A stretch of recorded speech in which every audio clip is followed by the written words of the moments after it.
வணக்கம் நண்பர்களே, நான் உங்கள் டாக்டர் ஜேஇ ஆஸ்திரேலியாவிலிருந்து. இப்போ விவாதங்களில் என்ன விமர்சனம் போய்கிட்டு இருக்குன்னா, டாக்டர் தொல் திருமாவளவன் அவர்கள் தன்னுடைய முடிவை இன்னும் கொஞ்சம் சீக்கிரமாக எடுத்திருக்கலாம். 24 மணி நேரம் அதை இழுத்தடிச்சிருக்க வேண்டியில்லை. ஏன் இவ்வளோ நேரம் விஜயை காக்க வைக்கிறாரு அப்படிங்கிறத பற்றி சொல்கிறாங்க. அதே சமயத்தில் தராசு ஷியாம் அப்படிங்கிறவரும் கண்ணன் அப்படிங்கிற ஐநா சபையை சேர்ந்த அதிகாரியும் சன் டிவியில் விவாதங்களில் பேசும்போது திருமாவளவன் தன்னோட மரியாதையை குறைச்சிக்கிட்டாரு அப்படின்னு சொல்கிறாரு தராசு ஷியாம். கண்ணன் என்ன சொல்கிறாரு அப்படின்னா, ஒரு கல்யாணத்துக்கு நம்ம போகிறப்ப நம்மளே போய் தான் அவங்களுக்கு ஹெல்ப் பண்ணணும். இவ்வளோ நேரம் அவர் காலம் தாழ்த்தி இருக்க வேண்டியில்லை. ஜெயலலிதா எப்படி வாஜ்பாயை போட்டு இழுத்து அடித்தாங்களோ அந்த மாதிரி இவங்க இழுத்து அடித்தார் அப்படின்னு அவரை பற்றி ரொம்ப குறைப்பட்டுக்கிறாங்க. அந்த 2 பேருக்கும் பதில் சொல்கிறதுக்காக தான் இந்த வீடியோ. முதல்ல தராசு ஷியாம், கண்ணன் 2 பேரும் என்ன புரிஞ்சுக்கணும் அப்படின்னா, திருமாவளவன் தனக்கான ஒரு தனி கட்சியை நடத்திக்கிட்டு இருக்கிறாரு. திருமாவளவன் அவர்கள் மு.க. ஸ்டாலினோட கூட்டணியில் 10 வருடங்களுக்கு மேலாக பயணிக்கிறாரு. மு.க. ஸ்டாலினோட கூட்டணியில் இருக்கும்போது தான் திமுகவின் கூட்டணியில் தான் அந்த கட்சி ஒரு அங்கீகாரத்தை பெற்றிருக்கு. 2 எம்பிக்களை அடைந்து அங்கீகாரம் பெற்றிருக்கு. திமுக தொண்டன் அவருக்கு கடுமையாக உழைச்சிருக்கிறான் அந்த வெற்றிக்காக. திமுக தலைவர் மு.க. ஸ்டாலின் தாயன்போட திருமாவளவன்ட்ட பல நேரங்களில் அவர் நடந்திருக்கிறாரு. அவருக்கான மரியாதையை கொடுத்துருக்கிறாரு. அவரை மதிப்போடு நடத்திருக்கிறாரு. அவருக்கு 2 சீட்டுகளை இந்த வாட்டி அதிகரித்து கொடுத்துருக்கிறாரு. இது ஒரு விதமான கொள்கை கூட்டணி. பல வருஷங்களாக இது போயிட்டு இருக்குது. அப்படிப்பட்ட ஒரு திருமாவளவன் அந்த கூட்டணியில் இருந்து வெற்றி பெற்றுட்டு அதற்கு எதிராக திமுக தீய சக்தின்னு சொன்ன விஜய்க்கு சப்போர்ட் பண்ணணும் அப்படிங்கிறப்ப தன்னை அறியாமலே ஒரு தயக்கமோ ஒரு பதற்றமோ ஒரு யோசனை வர்றது இயற்கையானது.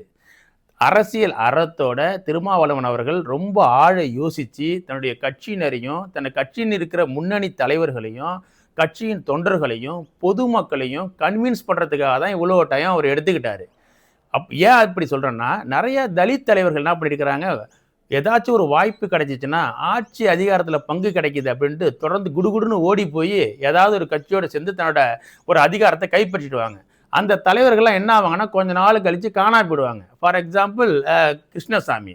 இன்னும் வடநாட்டில் பல தலைவர்கள் தன்னோட தலித் அடையாளத்தை இழந்து பிஜேபி பின்னாடி போய் தன்னுடைய அடையாளத்தை இழந்திருக்கிறாங்க. ஆனால் தலைவர் தொல் திருமாவளவன் அவர்கள் அந்த மாதிரி ஒரு சிறு அடையாளத்துக்குள்ளே தன்னை மாட்டிக்காமல் அவருக்கு பல அழுத்தங்கள் இருந்த போதும் மிகுந்த பேலன்ஸ்டாக யோசனை பண்ணி தான் அந்த முடிவை அவர் எடுத்திருக்கிறாரு. அதே சமயத்தில் திருமாவளவனோட கட்சியில் இருக்கிற தலைவர்கள் எல்லாருமே அடுத்த நிலை கட்ட தலைவர்கள் எல்லாருமே மிகுந்த அரசியல் அனுபவமும் ஒரு அரசியல் அறிவும் உள்ளவங்க. அவங்கள போய் நான் உடனே இந்த முடிவு எடுத்துட்டேன் ஏற்றுக்கிறதுனா அவங்க அவ்வளோ சீக்கிரத்தில் ஏற்றுக்க மாட்டாங்க. அவர் அந்த மாதிரி அவங்கள வழக்கவும் இல்லை. ஒரு சில தலைவர்கள் என்ன பண்ணுறாங்கன்னா, திமுக தான் நமக்கு எல்லா வாய்ப்புகளையும் கொடுத்துச்சு, கட்சி அங்கீகாரம் கொடுத்துச்சு, திமுக தான் சமூக நீதி கொள்கையில் ரொம்ப உறுதியாக இருக்கும், அதனால் அவங்க கூட தான் நம்ம இருக்கணும் அப்படின்னு சில தலைவர்கள் உறுதியாக பேசுகிறாங்க. இன்னும் சில தலைவர்கள் ஆட்சி அதிகாரத்தில் பங்கு, நம்ம தலைவர் இவ்வளோ நாள் உழைச்சிட்டாரு, நம்ம கட்சிக்கு ஏதாச்சும் ஒரு அதிகாரத்தை பெற்றுடணும் அப்படின்னு துடிக்கிறாங்க. 2க்கும் இடையில 2 விதமான கருத்துக்களுக்கு மத்தியில் 2த்தையும் பேலன்ஸ் பண்ணி மக்கள் ஏற்றுக்கக்கூடிய சமூகத்துக்கு நன்மை அளிக்கக்கூடிய ஒரு முடிவை எடுக்கணும். அதே சமயத்தில் திருமாவளவன் கட்சியில் இருக்கிறவங்க எல்லாருமே புத்திசாலிகளாகவும் ஒரு அரசியல் அறிவுள்ளவராக இருக்கிறதுனால அந்த டைம் கண்டிப்பாக இயற்கையாக தேவைப்படும். இதே சமயத்தில் நீங்கள் விஜயை பாருங்கள். விஜயோட கட்சியில் உள்ளவங்க எல்லாருமே விஜய் தான், விஜயோட ஃபேஸ் வேல்யூ தான். விஜய் அவர் உட்காருனா உட்காருவாங்க, ஏந்திரினா ஏந்திரிப்பாங்க. ஆட்டு மந்தைகள் போட இந்த பக்கம் போனால் இந்த பக்கம் போவாங்க, இந்த பக்கம் போனால் இந்த பக்கம் போவாங்க. ஏன்னா அவங்களுக்கு அரசியல் அறிவும் அந்த ஆற்றலும் அவங்களுக்கு இல்லை. அவங்க இனிமேல் தான் அதை வளர்த்துக்கணும். அந்த மாதிரி ஒரு குயிக்கான முடிவை திருமாவளவனும் எடுக்குன்னு சொன்னால் எடுக்க முடியாது. அங்கே சீட்டுக்கள் அதிகமாக இருக்கலாம். அதே சமயத்தில் திருமாவளவன் சீட்டுக்கள் குறைவாக இருந்தாலும் அவங்க அந்த கருத்துகள் மூலமாக இயங்குறதுனால அதை அவங்க செஞ்சு தான் ஆகணும். இதுக்கு அடுத்த கட்டமாக மு.க. ஸ்டாலினோட அவங்க ரொம்ப ஒற்றுமையாகவும் ரொம்ப ஒரு நட்பை இலக்கணத்தையும் பாராட்டியிருக்கிறாங்க. அவங்க அவர் நல்லா அவங்கள விதமாக நடத்திருக்கிறாரு. அதனால தான் மு.க. ஸ்டாலின் என்ன சொல்கிறாரு, நீங்கள் நட்பின் இலக்கணமாக இருக்கிறீங்க, இந்த 3 கட்சிகளும் என்கிட்ட கேட்டுக்கிட்டாங்க, எங்களை நீங்கள் கேட்டுக்கிட்டு அப்புறம் அவங்க ஒத்துழைப்பு கொடுக்குறாங்க. சந்தர்ப்ப சூழ்நிலையினால கூட கஷ்டத்தில் இருக்கிறவன் தான் நண்பன், நல்ல ஆட்சி அதிகாரத்தில் இருக்கிறவங்க மட்டும் நண்பன் கிடையாது. அது மாதிரி இவங்க நடந்துக்கிட்டாங்க. அது எனக்கு மகிழ்ச்சி அளிக்குது. அதே சமயத்தில் காங்கிரஸ் கட்சி என்னை பார்க்கவும் இல்லை, எனக்கு ஒரு சின்ன நன்றியும் சொல்ல, உடனே போய் சேர்ந்துட்டாங்க. அப்படி சொல்றாரு. இப்போ ரெண்டுத்தையும் நீங்க கம்பேர் பண்ணி பாருங்க. இப்படி திருமாவளவன் நடந்துக்கிட்டதையும் காங்கிரஸ் கட்சி நடந்துக்கிறதையும் கம்பேர் பண்ணி பார்த்தீங்கன்னா, திருமாவளவன் எவ்வளவு ஒரு அறத்தோட ஒரு நட்பின் இலக்கணத்தோட நடந்துக்கிறாரு.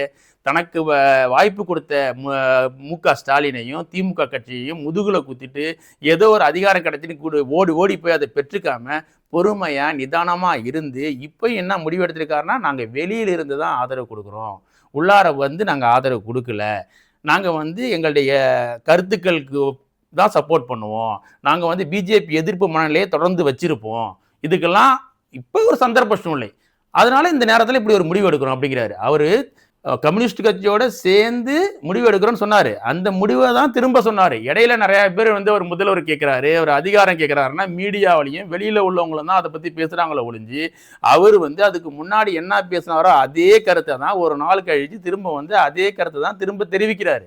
இந்த கருத்து வந்து அவர் ஏற்கனவே கூட்டணியில் இருந்த முன்னாள் முதல்வர் மு.க. ஸ்டாலினை வந்து அது கன்வின்ஸ் பண்ணுது. அந்த கட்சியினர் அதை ஏத்துக்கிறாங்க, இவரோட கட்சியினர் அவர் ஏத்துக்கிறாங்க, பொதுமக்கள் அதை ஏத்துக்கிறாங்க. இந்த சந்தர்ப்ப சூழ்நிலையை பார்த்து இவர் முடிவெடுத்திருக்காருன்னு ஏத்துக்கிறாங்க. இது வந்து ஒரு பேலன்ஸ்டான ஒரு அழகான ஒரு முடிவை காட்டுது. ஆனால் தராசு ஷியாம் என்ன சொல்றாரு அப்படின்னா, இவர் வந்து தான் மரியாதையை கெடுத்துக்கிட்டாரு. எப்படி மரியாதையை கெடுத்துக்கிட்டாரு?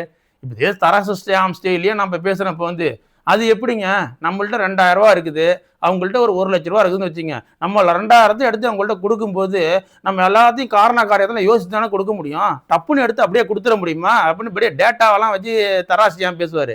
அதே தான் இந்த 2000க்காக தான் அவங்க வெயிட் பண்ணுறாங்க.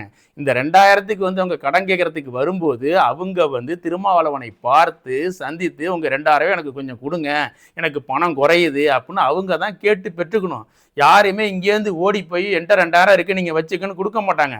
அவங்கவுங்கள்ட்ட இருக்கிற தொகையும் அவங்கவுங்கள்ட்ட இருக்கிற ஒரு சீட்டுக்களும் அவங்கவுங்களுக்கு ரொம்ப ப்ரெஷியஸானது. அதை வந்து அவங்க யாருக்கு தேவையோ அவங்க தேடி வந்து அவங்க வாசலில் பார்த்து அவங்கள கன்வின்ஸ் பண்ணி அதை பெற்றுக்கணும். நீங்கள் சொல்கிறது எப்படி இருக்குன்னா, இவர் வேகமாக சீக்கிரமாக போய் விஜய் வந்து ரொம்ப கஷ்டப்பட்டு இருக்கிறாரு, ரொம்ப தவிக்கிறாரு, அதனால அவருக்கு உடனே நீங்கள் சீக்கிரமாக போய் ஒரு 2 சீட்டை கொடுத்தாதான் என்ன, ஏன் லேட் பண்ணுறீங்க அப்படிங்கிறாரு. இன்னொரு ஐநா சபையில் வேலை பார்த்த கண்ணன் சொல்கிறாரு, அவர் ஐநா சபையில் எப்படி வேலை பார்த்தாருன்னு தெரியல. முதல்ல அவர் சொல்கிறாரு, கல்யாணம் நடக்கும்போது நம்ம தாங்க அதெல்லாம் குற்றம் குறையெல்லாம் பார்க்கக்கூடாதுங்க, நம்ம தாங்க போய் ஹெல்ப் பண்ணுங்கிறாரு. உங்களுக்கு ஒரு சரியான தமிழக அறிவு இருந்துச்சுன்னா என்ன சொல்லணும், கல்யாணம் நடந்தால் எவ்வளோ அண்ணன் தம்பியாக இருந்தாலும் பத்திரிக்கை வைக்காமல் அவனாச்சும் போவானா கல்யாணத்துக்கு? வீட்டுக்கு வந்து அழைக்காமல் சொந்த அண்ணன் தம்பியாக இருந்தாலும் நம்ம போயிடுவோமா கல்யாணத்துக்கு? அழைப்புங்கிறது ஒன்று இல்லையா? அதே சமயத்தில் கல்யாணத்துக்கு முன்னாடி நமக்கு ஒரு தேவை இருக்குது, ஒரு கடன் வாங்கி தான் கல்யாணத்தை நடத்தணும்னா அந்த கடன் வாங்குறவனோட வீட்டுக்கு தான் நம்ம போவோம். இதே போல் கண்ணன் என்ன உதாரணம் சொல்கிறாரு அப்படின்னா, வாழுது இப்போ வந்து நாயை ஆட்டுது, நாய் தான் வாழாட்டும் அப்படிங்கிறாரு.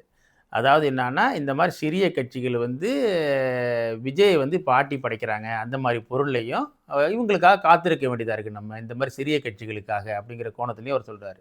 அவர்கிட்ட நான் கேட்குறேன், அவர் ஒரு எப்படி அதிகாரியாக இருந்தார் தெரில, அவர்கிட்ட இவ்வளோ ஒரு சனாதன புத்தியும் அவருக்கு எவ்வளோ ஒரு அதிகார வர்க்கத்தின் அந்த திமிரும் அவர்கிட்ட இருக்குதுன்னு பாருங்கள். இதே ஒரு உதாரணத்தை வேறு யாரையாவது பார்த்து அவர் சொல்லிடுவாரா? அதை குணசேகரனும் வந்து அதை வந்து கண்டிக்கல சன் டிவியில்.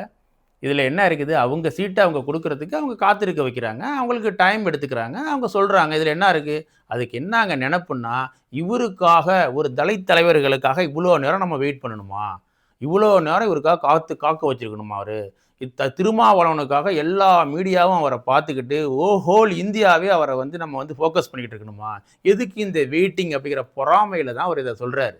ஏன் வெயிட் பண்ணாதான் என்ன, ஒரு தலித் தலைவர்களுக்காக அந்த 2 சீட்டு உங்களுக்கு வேணும்ல, அதுக்காக வெயிட் பண்ணாதான் என்ன? இப்போ பார்த்தாலும் இவங்க தான் வந்து உங்கள் வீட்டு வாசல்லே காத்து கிடப்பாங்களா? ஏன் நீங்களும் வந்து வெயிட் பண்ணாதான் என்ன? நீங்களும் வந்து கேட்டு பெற்றுக்கிட்டதான் என்ன? ஏன் அந்த மாதிரி சிஸ்டம் அந்த மாதிரி மாறினாதான் என்ன? இதே புத்தி தான் தராசு ஷியாமுக்கும். இதே ஜெயலலிதா வந்து வாஜ்பாயை காக்க வச்சாருன்னா அவர் என்ன சொல்லுவாருன்னா வந்து, பார்த்தீங்களா வாஜ்பாயை அப்படியே ஆட விட்டாருங்க அப்படிம்பாங்க. ஆனால் அதே திருமாவளவன் செஞ்சால் அவர் மரியாதையை குறைச்சிக்கிட்டாருங்க, இன்னும் முன்னாடியே கொடுத்துருக்கலாம் அப்படிம்பாரு. இந்த பத்திரிகையாளர்களுக்கெல்லாம் என்ன புத்தின்னா, இப்போ வந்து பவர் வந்து ஷிஃப்ட் ஆகுது, பவர் வந்து திமுகலேருந்து ஒரு புதிய சக்திக்கு ஷிஃப்ட் ஆகுது. அந்த சக்திகிட்ட போய் இப்போ ஒட்டிக்கணும். இந்த பத்திரிகையாளருங்கிற முகத்தில் இருக்கிற தராசு ஷியாம், கண்ணன் போன்ற அறிவாளிகளுக்கெல்லாம் என்ன சிந்தனைனா, இவங்கள்ட்டெல்லாம் போய் ஒட்டிக்கணும். அதே சமயத்தில் இப்போ திமுகவாக இருந்தாலோ அதிமுகவாக இருந்தாலோ ஜெயலலிதா, கலைஞர், மு.க.ஸ்டாலின், எடப்பாடிக்கெல்லாம் இந்த மாதிரியான பத்திரிகை துறையில் இருக்கிறவங்க துதிபாடிகள் எப்படி வந்து வாழை குழைத்து கொண்டு அவர்கிட்ட வருவாங்கன்னு அவங்களுக்கு தெரியும். அதனால இவங்களை வைக்கிற இடத்துல வச்சிருவாங்க. இப்போ என்ன பண்ணுவாங்கன்னா லைட்டாக டோன் அப்படியே மாற்றி புது அதிகாரத்திட்ட போய் நம்ம வந்து சேர்ந்துக்குவோம். அவங்களுக்கு ஒரு குட் ப்ரொபகண்டாவை கொடுப்போம். இப்போ வந்து மு.க.ஸ்டாலின் கொடுத்த ஒரு ஆட்சியை வந்து புதிய ஆட்சியால் கொடுக்க முடியுமாங்கிறத பல பேர் கேள்விகளாக எழுப்புறாங்க. அது ரொம்ப கடினமான பாதை அவங்களுக்கு சொல்கிறாங்க.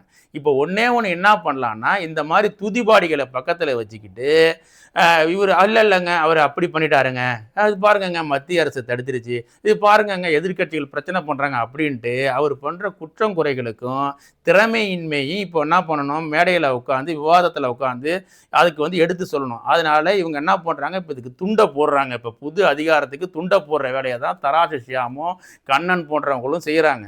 அவங்க வந்து அமெரிக்காவில் இருக்கிற பெரிய நிருபர்கள் கிடையாது, ட்ரம்ப்பையே ஏற்று கேள்வி கேட்குறது மாதிரி செகண்ட் கிளாஸ் நிருபர்கள் தான் நீங்கள்லாம். ஏதாவது ஒரு அதிகாரத்துக்கு சப்போர்ட் பண்ணிகிட்டே இருப்பீங்க. தராசு ஷியாமை பார்த்த வரைக்கும் அந்த காலத்துலேருந்து இந்த காலம் வரைக்கும் யார் அதிகாரம் இருக்கிறாங்களோ அதுக்கு ஒன் சைடாக அவர் பேசுவார். அவருக்கு டேட்டா அறிவு எல்லாமே இருக்குதுன்னு தெரிஞ்சாலும் அவர் வந்து நடுநிலையாக பேசுகிறதும் கிடையாது. இப்போ திமுகவோட அதிகாரம் முடிஞ்சிருச்சு, புது அதிகாரம் உள்ளார வருது. புது அதிகாரத்துக்கு ஜால்ரா போடுற வேலையை தான் இப்போ வந்து தராசு ஷியாம் சொல்கிறாரு. அதே ஜால்ரா போகிற வேலையை தான் கண்ணனை உட்காந்துக்கிட்டு பண்ணான்னா, ஏன்னா இது இவங்களுக்கு தான் புது கட்சியாச்சு, இவங்களுக்கு தான் என்னான்னு தெரியாது. இவங்களுக்கு நிறைய இன்டலெக்சுவல்ஸ்லாம், சோ கால்டு இன்டலெக்சுவல்லாம் அவங்களுக்கு தேவை, அவங்கெல்லாம் வருவாங்க. அதுக்காக தான் அவங்களாம் முயற்சி பண்ணிட்டு இருக்கிறாங்க. ஆனால் தலைவர் திருமாவளவன் எடுத்த முடிவு அறத்தின்படி எடுக்கப்பட்ட முடிவு. அதனால் கண்ணன் அவர்களுக்கும் தராசு ஷியாம் அவர்களுக்கும் இந்த வீடியோ மூலமாக என்னோட கண்டனத்தை தெரிவிச்சுக்கிறேன்.